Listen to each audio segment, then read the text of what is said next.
मित्रों, मेरे पास बहुत सारे कॉल आते रहते हैं आईटी करियर रिलेटेड क्वेश्चंस को लेके। कुछ वो लोग जिन्होंने इंजीनियरिंग कर ली है, नौकरी ढूंढ रहे हैं। कुछ वो लोग जो नौकरी में हैं लेकिन फ्री पूल में हैं या बेंच में हैं और दूसरे प्रोजेक्ट की तलाश में हैं। अधिकतर मैंने जो पाया, मैंने सोचा कि ये वीडियो बना देता हूं ताकि अ, जो लोग इससे लाभ लेना चाहते हो वो भी ले पाए, क्योंकि बहुत सारे ऐसे लोग जिनके क्वेश्चन मुझे लगता है कि कॉमन ही रहे।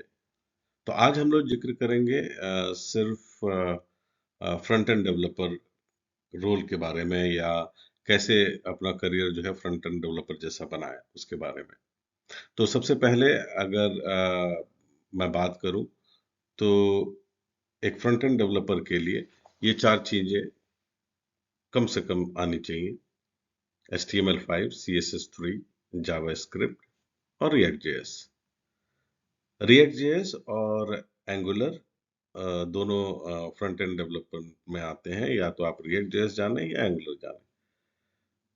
अच्छा, अब इसको सीखने के जो तरीके हैं वो ये है कि मेरा मानना है कि पहले आप HTML सीखें, और HTML सीख के उस पर एक छोटा सा प्रोजेक्ट करें। उसको करने के बाद जब आप CSS3 सीखते हैं, साथ में भी सीख सकते हैं HTML5 और CSS3 जो है can go hand in hand. अगर आप चाहें तो एक साथ कर सकते हैं उनको, क्योंकि स्टाइल शीट बनानी है और टेक्स्ट या पैराग्राफ्स के को इटैलिक करना है, बोल्ड करना है, हाईलाइट करना है, उस तरीके की चीजें CSS3 में आपको मिलेंगी। तो ये दोनों आप एक साथ भी सीख सकते हैं। एक छोटा सा प्रोजेक्ट खुद के लिए बना सकते हैं, अपने बारे में ही लिख सकते हैं। एक HTML page about my self ऐसा करके आप लिख सकते हैं। और उसके बाद जावा स्क्रिप्ट, जो कि फ्रंट एंड वैलिडेशन के लिए जरूरत पड़ता है।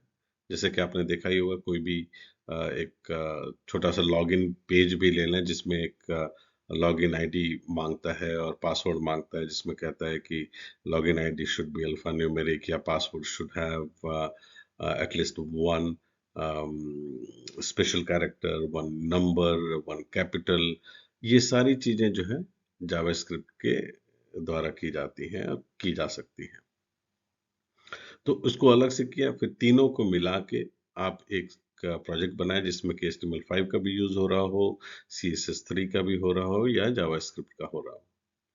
और इन सब के बाद फाइनली आप जो है React.js सीखते हैं कि React.js के लिए प्री रिक्विजिट है ये तीनों। और अच्छी बात यह है कि एंगुलर के लिए भी यही तीनों स्किल्स जो है आपका प्री रिक्विजिट में आता है। तो अगर आपने HTML5, CSS3, जावास्क्रिप्ट सीख लिया है, तो आप React.js भी सीख सकते हैं और एंगुलर भी सीख सकते हैं। जहाँ तक मार्केट में डिमांड की बात है, React.js के 70% डिमांड्स आते हैं, रहते हैं, जहाँ तक मैंने देखा है। और एंगुलर के 30% के करीब रहते हैं। तो अगर आपको अपना करियर बनाना है तो आप इस राह पे निकलें। HTML5, CSS3 मुझे लगता है बहुत सिंपल है, 2 हफ्ते में आप इसको कंप्लीट कर सकते हैं। जावास्क्रिप्ट भी बहुत बड़ा नहीं है, लेकिन जानना जरूरी है। जो और चूंकि ये सारे स्क्रिप्टिंग लैंग्वेज हैं, HTML मार्कअप लैंग्वेज है, तो ऐसा कोई बहुत बड़े आपको कोडिंग या प्रोग्रामिंग करने की जरूरत नहीं पड़ती है इन सब में। तो इसलिए आसानी हो जाती है। हाँ, React.js थोड़ा सा आपको चैलेंजिंग मिलेगा, थोड़ा नया मिलेगा, लेकिन डिजिटल के हिसाब से, या जो अभी का आज की डेट में 2023 में भी बोलूँ मैं, तो React.js का डिमांड ज़्यादा है। और फ्रंट एंड स्किल के हिसाब से आप इसमें करियर बना सकते हैं। तो आप React.js चुने या Angular चुने, depending upon your interest. But कुछ लोग जो है दोनों कर पाए और दोनों सीख के उन्होंने अपना ये करियर बनाया है फ्रंट एंड डेवलपमेंट में।